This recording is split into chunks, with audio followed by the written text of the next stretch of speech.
Hello बच्चों, सो केम छो। Metals non metals prevention of corrosion topic आपको मैंने कहा था अगली वीडियो में करेंगे, तो उस टॉपिक के साथ हम हैं। सो प्रिवेंशन ऑफ कोरोजन का मतलब क्या है, पहले तो ये समझ लेते हैं भाई। प्रिवेंशन ऑफ कोरोजन मतलब, प्रिवेंशन मतलब बचाना, कोरोजन मतलब मेटल का अटैक होना। मेटल को हम कैसे बचाएं कि हमारा जो मेटल है, जो हमारा लोहा है, वो ख़राब ना हो। तो उसको हम कैसे बचा सकते हैं? देखो, पेंटिंग, ग्रीसिंग और ये ऑयलिंग, ये हो गए लोकल मेथड्स। लोकल मेथड्स मतलब नॉर्मली जो हम करा लेते हैं, जैसे अगर लोहा पे जंग पड़ रही है तो उस पर पेंटिंग करा लो, ग्रीसिंग तेल लगा लो अपनी चेन में, वो सब कर लो है ना। तो नेक्स्ट टॉपिक, लेकिन कुछ इसमें साइंटिफिक वे देखो। ये आगे गैल्वेनाइजेशन, एलॉइंग, भारी भरकम शब्द, ये लिख के आओगे तो ज़्यादा नंबर मिलने के चांसेस हैं। तो पहले समझ लो होता क्या है। गैल्वेनाइजेशन का क्या मतलब होता है कि हम ना इस मेथड में हम क्या करते हैं, जिंक का यूज़ करते हैं। किसका? एक मेटल जिंक। जिंक का यूज़ नहीं करते, जिंक की एक लेयर बना देते हैं। किस पे? मेटल पे, ताकि वो चीज़ हमारी रस्ट ना पकड़े। जिंक की हेल्प से जो गैल्वेनाइजेशन होता है। So it is a method of protecting steel and iron from rust by coating them with thin layers of zinc. कोई दिक्कत नहीं।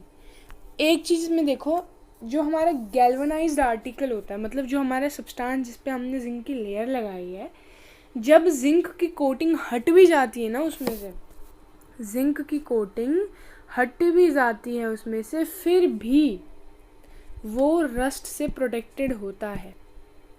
अब ऐसा क्यों होता है? ऐसा इसीलिए होता है क्योंकि एक कंप्लीट ना रिएक्शन हो जाती है। जब जिंक रिएक्ट कर जाता है ना, तो एक कंप्लीट रिएक्शन बना लेता है। तो रिएक्शन अंदर टेक प्लेस होती है, तो बाहर बाहर से उसका कोई मतलब ही नहीं है, फुल प्रोसेस होता है। इसीलिए जो हमारा गैल्वेनाइज्ड आर्टिकल है वो रस्ट से हमारा प्रोटेक्टेड रहता है, even if the zinc coating is broken. Next topic है हमारा एलॉइंग। एलॉइंग मतलब, एलॉय पढ़ा है हमने। एलॉय क्या होता है? एलॉय बेटा होता है, it is a mixture of metal. It is a mixture of metal. ठीक, ये हम क्यों करते हैं? देखो, इसको बेटा एक एग्जांपल से आप लोग समझो। जैसे कि एक हम लेते हैं आयरन को। आयरन को हम कभी भी उसकी प्योर स्टेट में यूज़ नहीं करते हैं, पता है आपको? आयरन हम कभी भी आयरन आयरन नहीं ले लेते हैं पूरा, या तो उसका मिक्सचर यूज़ करते हैं। ऐसा क्यों? क्योंकि आयरन जो है ना, क्या चीज़? आयरन जो है वो बहुत ज़्यादा सॉफ्ट है।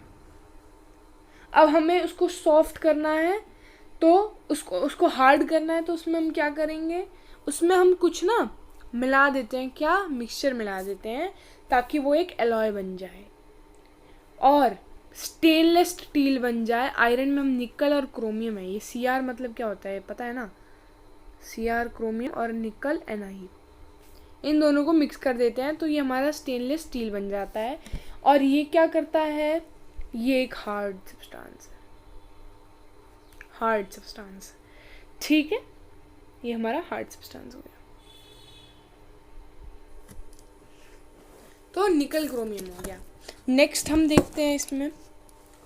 अब आपकी एनसीईआरटी में बहुत सारे एग्जाम्पल दिए हैं इन्हीं एलॉयज़ के, तो वो मैं आपके सामने लेके आई हूँ। देखो, सेकेंड एग्जाम्पल है प्योर गोल्ड का। प्योर गोल्ड कौन सा होता है जी?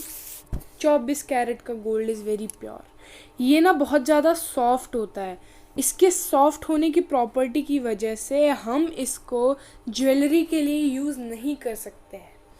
24 कैरेट का गोल्ड को हम ज्वेलरी के लिए यूज़ नहीं कर सकते हैं, इसीलिए इसको सिल्वर और कॉपर से इसकी एलॉइंग की जाती है। मतलब गोल्ड में सिल्वर और कॉपर और मिलाया जाता है, ताकि वो हमारा हार्ड हो जाए, और जब वो हार्ड हो जाए तो हम उसको ज्वेलरी के लिए यूज़ कर ले। इम्पॉर्टेंट है, आ सकता है।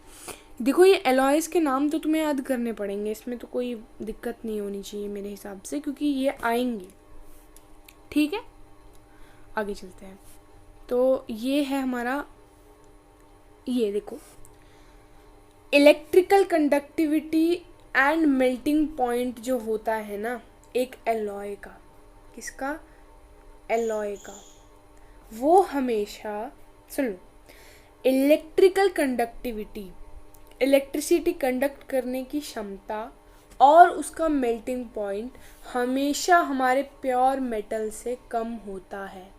जो ये हमारा सिल्वर कॉपर का जो ये एलॉय बनेगा, जो हमारा 22 कैरेट का गोल्ड बनेगा, मान लो 22 कैरेट, ये चीज़ लेस होगी, मतलब इसमें ये चीज़, इसकी प्रॉपर्टीज़ कम होंगी, मेल्टिंग पॉइंट कम होगा as compared to 24 carat pure gold. ठीक है। अगर if one of the metal is mercury, अगर एक एलॉय में एक मर्क्यूरी को मिक्स किया है तो उस एलॉय को किस नाम से बोलते हैं? बहुत शानदार वन मार्कर, एमैल्गम बोलते हैं उसको। ठीक है। और उसके बाद आपके एनसीईआरटी में 2-3 और एलॉयज़ के एग्जांपल दिए हैं, जैसे ये ब्रास। ब्रास किसका मिक्सचर है जी? ब्रास कॉपर का है और जिंक का मिक्सचर है। ब्रॉन्ज कॉपर और टिन का मिक्सचर है। टिन का सिंबल SN होता है, टिन का सिंबल SN होता है। ठीक है। ये दोनों नॉट अ गुड कंडक्टर हैं, मतलब गुड कंडक्टर नहीं है इलेक्ट्रिसिटी के, लेकिन जो कॉपर है वो इलेक्ट्रिकल सर्किट्स को बनाने में हेल्प करता है। इसका क्या मतलब है कि मेटल्स की अपनी अपनी प्रॉपर्टी है, लेकिन एलॉय बनने के बाद वो एक अलग ही प्रॉपर्टी शो करते हैं। ठीक है। नेक्स्ट एक और लास्ट में है, हम आपका दिया है सोल्डर। भाई ये सोल्जर नहीं है, सोल्डर है ये। ठीक है। ये लेड और टिन का ही हमारा एलॉय है, इसकी भी लो मेल्टिंग पॉइंट होता है और ये वेल्डिंग के लिए ये भी बहुत शानदार वन मार्कर है कि which alloy is used for welding electrical wires.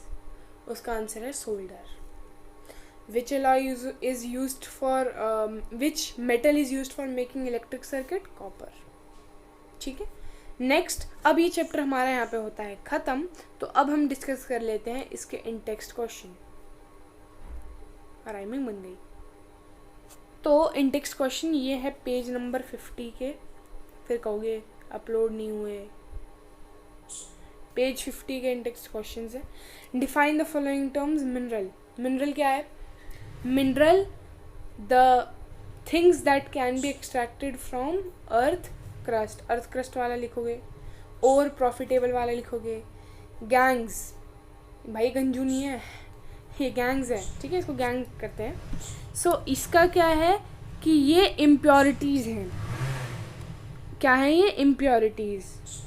Ores mined from earth are usually contaminated with large amount of impurities and these impurities are called gangs. ये बेसिकली इम्प्योरिटीज़ है, शायद ही स्किप हो गई video में, लेकिन इसमें ये कवर हो जाएगी। इम्प्योरिटीज़ E और ये S। ठीक है। Name two metal which are found in its free state. Free state मतलब नेटिव स्टेट। क्या बताया था? जितने भी लो रिएक्टिव मेटल हैं वो लीस्ट स्टेट में फाउंड किए जाते हैं। तो कुछ भी लिख दो, सिल्वर, गोल्ड, प्लेटिनियम हमारा। ठीक है। What chemical process is used to obtain a metal from its oxide. Oxides में से बताओ यार। डिस्प्लेसमेंट नहीं पढ़ा था? डिस्प्लेसमेंट ऐसे भूल गए। डिस्प्लेसमेंट लिख दो, फिर लिख दो हमारा reduction by carbon. Reduction carbon से तीनों मेथड को एक इक्वेशन लिख दो और एक्सप्लेन कर दो। इंटेक्स्ट ख़त्म। नेक्स्ट पेज 55 के इंटेक्स्ट पे चलते हैं। तो ये रहा। हाँ, तो ये पेज नंबर 55 के इंटेक्स्ट है बच्चों। किसके? पेज नंबर 55 के। तो इसको थोड़ा जूम इन कर देते हैं, 1 minute.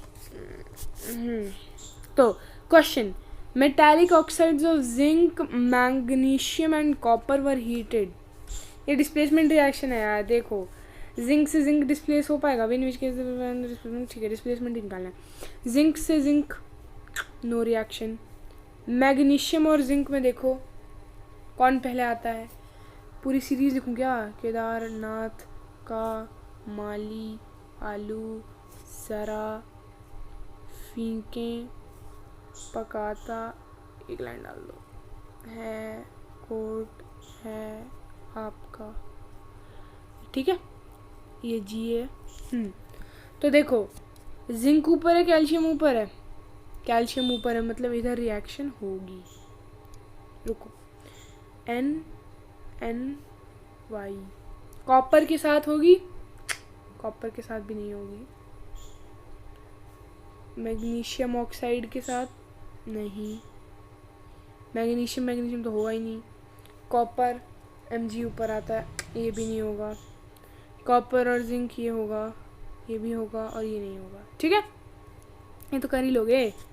Which metal do not corrode easily, बताओ which metal do not corrode easily, बताया था तुमको। देखो कोरोजन तब होगा ना जब वो मेटल रिएक्ट करेगा, तो जितने भी हमारे लो रिएक्टिव मेटल्स हैं, जैसे हमारा गोल्ड, हमारा सिल्वर, हमारा प्लैटिनम, ये सब जो होंगे वो जल्दी से कोरोड नहीं होंगे, लेकिन जो हाईली रिएक्टिव या मीडियम रिएक्टिव होंगे वो बहुत जल्दी कोरोड हो जाएंगे।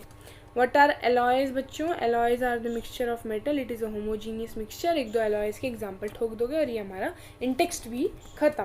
बैक एक्सरसाइज में 2 ही क्वेश्चन थे तो उसको मैं नहीं लाई हूँ, तो उसको हम डिस्कस कर लेते हैं फिर भी। क्वेश्चन नंबर 8 जो है आपकी बैक एक्सरसाइज का, वो कहता है इन द इलेक्ट्रोलाइटिक रिफाइनिंग, एक मिनट, in the electrolytic refining of a metal M, एक मेटल है M, इसकी इलेक्ट्रोलाइटिक रिफाइनिंग करी हमने, मान लो रिफाइनिंग करी, तो what would you take at anode? Question number कौन सा है ये? क्वेश्चन नंबर 8 है ये, 8 क्वेश्चन बैक एक्सरसाइज का। एनोड पे हमने क्या लिया था? हमारी इलेक्ट्रोलाइटिक रिफाइनिंग वाली वीडियो पे देखो, हमने एनोड पे इम्प्योर मेटल लिया था। क्या लिया था? एक मिनट, एनोड पे हमने लिया था इम्प्योर मेटल, है ना, इम्प्योर मेटल की थिक शीट। इसको पूरा अच्छे से लिखना, मैं बस एक्सप्लेन कर रही हूँ आंसर कैसा क्या लिखना है। और हमने कैथोड पे क्या लिया था? इसमें यही पूछा है एनोड, कैथोड और इलेक्ट्रोलाइट पे आपने क्या लिया था? कैथोड पे हमने क्या लिया था? कैथोड पे हमने प्योर मेटल की थिन शीट ली, प्योर मेटल की थिन शीट, ठीक है। और थर्ड है हमारा इलेक्ट्रोलाइट। इलेक्ट्रोलाइट मतलब बेसिकली इलेक्ट्रोलाइट मतलब ही सोल्यूशन होता है, तो हमने किस चीज़ का सोल्यूशन लिया? मेटल सोल्यूशन लिया हमने, ठीक है, मेटल सोल्यूशन। ये 3 आपको अच्छे से अपनी वर्ड्स में फ्रेम करके लिखना पड़ेगा, मिल जाएंगे मार्क्स, ये सही आंसर है। सो क्वेश्चन नंबर 10 भी है एक, मेरे को भी अभी दिखा, ये भी था। Question number 10, state 2 ways to prevent the rusting of iron. बताओ, पेंटिंग, ऑयलिंग, ग्रीसिंग लिखना चाहोगे या गैल्वेनाइजेशन लिखना चाहोगे? पता है पेंटिंग, ऑयलिंग, ग्रीसिंग वाला एक पॉइंट लिख देना, पेंटिंग, ऑयलिंग, ग्रीसिंग वाला। एक हमारा गैल्वेनाइजेशन के बारे में बता देना यार, उनको चेकर को लगेगा कि हाँ भाई कुछ पढ़ा लिखा बच्चा है, क्योंकि ये सस्ते मेथड्स तो एक नर्सरी क्लास के बच्चे को भी आजकल पता है, ठीक है। तीसरा, गैल्वेनाइजेशन के बाद एलॉइंग लिख देना, कोई भी 2 एक्सप्लेन कर देना इनमें से। बाकी तुम ये भी लिखोगे तो कोई गलत नहीं है, लेकिन यार एक इमेज बन जाएगी तो पेपर इजीली चेक होगा ना। और बाकी बात देख लेते हैं, कोई क्वेश्चन बचा तो नहीं है? नहीं, सब क्वेश्चंस हो गए हैं। So thank you for watching, और इसी के साथ ये हमारा केमिस्ट्री का चैप्टर होता है ख़त्म।